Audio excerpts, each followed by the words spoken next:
વડોદરાના વાઘોડિયા વિસ્તારમાં આવેલા સુંદરપુરા પાટિયા પાસેની એક હેર કટિંગની દુકાનમાં થોડા દિવસો અગાઉ એક યુવકની ઘાતકી હત્યા કરવામાં આવી હતી।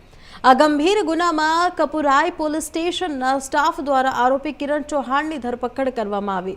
તપાસના ભાગરૂપે આજે કપુરાઈ પોલીસ દ્વારા આરોપી કિરણને સાથે રાખીને ઘટનાનું રિકન્સ્ટ્રક્શન કરવામાં આવ્યું। પોલીસની હાજરીમાં આરોપીને તે જ હેર કટિંગની દુકાને લઈ જવામાં આવ્યો હતો અને જ્યાં તેણે હત્યાને અંજામ આપ્યો હતો।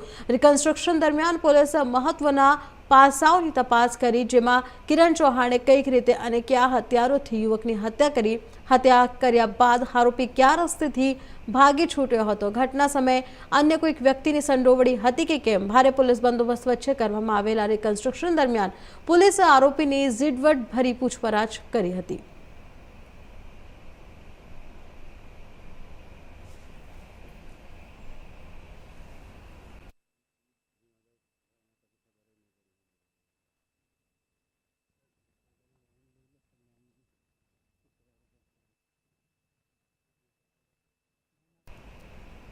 ખબરોમાં આગળ વધીએ। વડોદરાની